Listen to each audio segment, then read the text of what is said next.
The world is mean.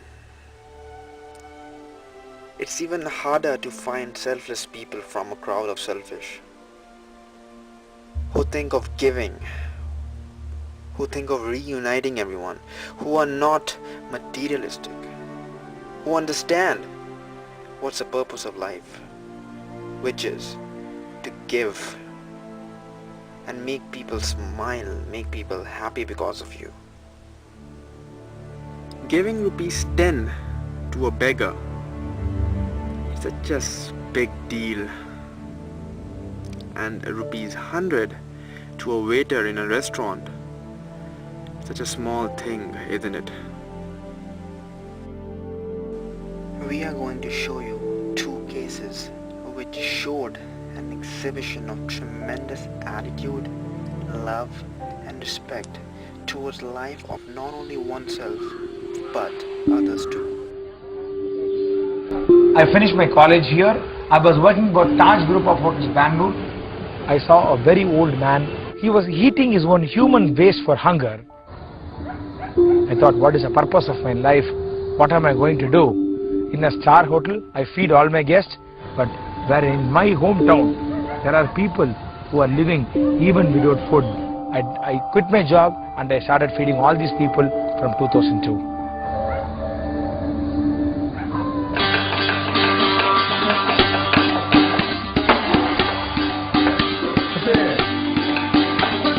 Today morning we made ven pongal and sambar.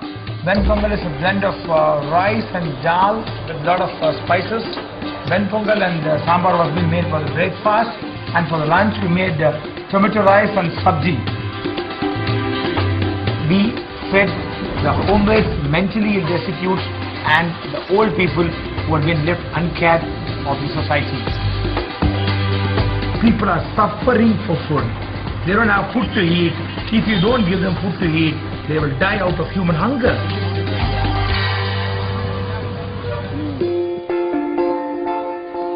I cut their hair, I give them a shave, I give them bath.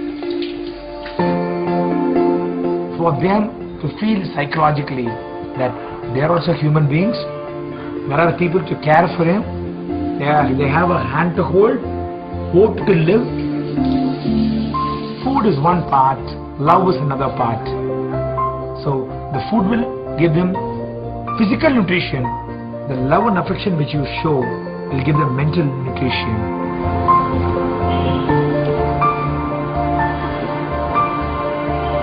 Being a Brahmin community and an Orthodox family, there are a lot of objections. Brahmins are not supposed to touch these people, clean these people, hug these people, feed these people. Everybody has got 5.5 liters of blood. I am just a human being. For me, everybody are same. There are thousands and thousands and lakhs of people suffering. What is the ultimate purpose of life? Is to give. Start giving. See the joy of giving.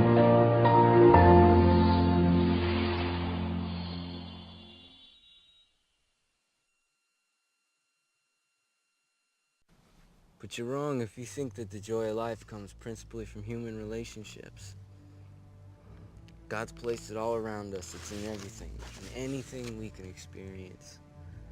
People just need to change the way they look at those things. Rather than love, than money, than faith, than fame, than fairness, give me truth.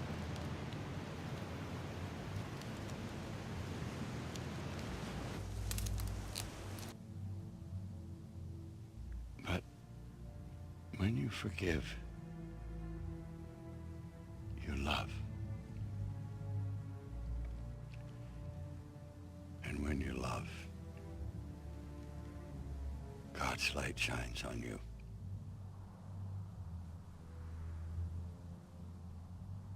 Holy shit. I told you about that language.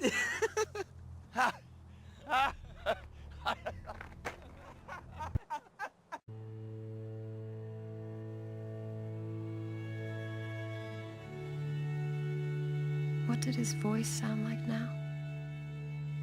what would he tell about now? I often wonder, what's the use of being normal when your mind, your heart is handicapped?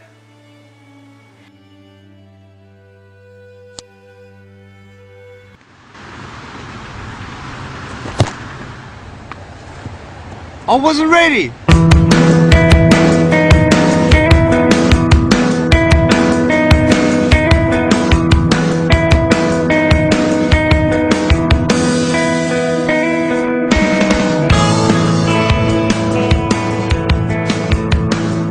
I have no arms and no legs, but I'm very thankful that I have my little chicken drumstick here.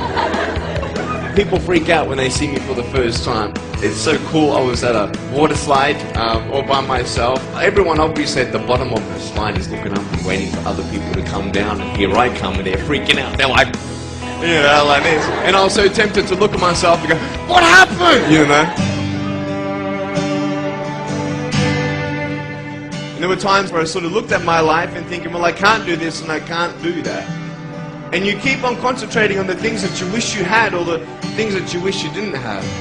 And you sort of forget what you do have. And there's no point, I believe, in my life where I wish I had arms and legs, I wish I had arms and legs, I wish I had arms and legs, because wishing won't help. But what I've seen in life are just a couple key principles, and the first thing that I've seen is to be thankful.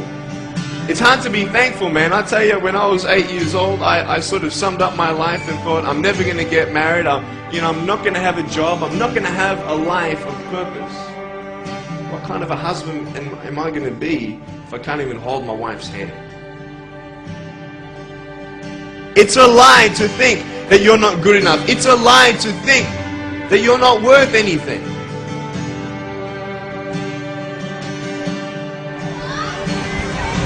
Oh boy. Woo! It's freezing, I can't feel my hands. I love life. You know, so many people come and say, how come you smile so much? And I'm like, well, it's a long story. But it's very simple at the same time. You see, it's very hard to smile sometimes in life. There are things that happen that you don't know and you don't understand, and you don't know if you're going to get through it. You know, you go through your storms in life and you don't know how long this storm's going to be. And today I want to share with you some principles that I've learned in my life that you can use in yours.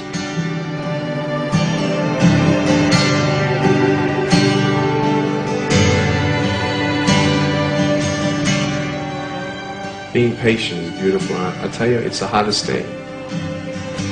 But I realize I may not have hands to hold my wife's hand, but when the time comes, I'll be able to hold her heart. I don't need hands to hold her heart.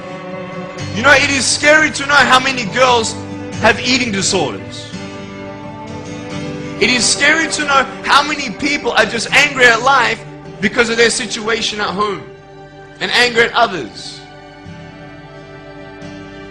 It's scary to know how many people actually feel like they're worth nothing.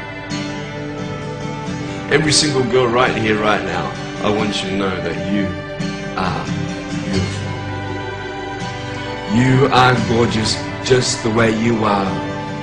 And you boys, you're the man.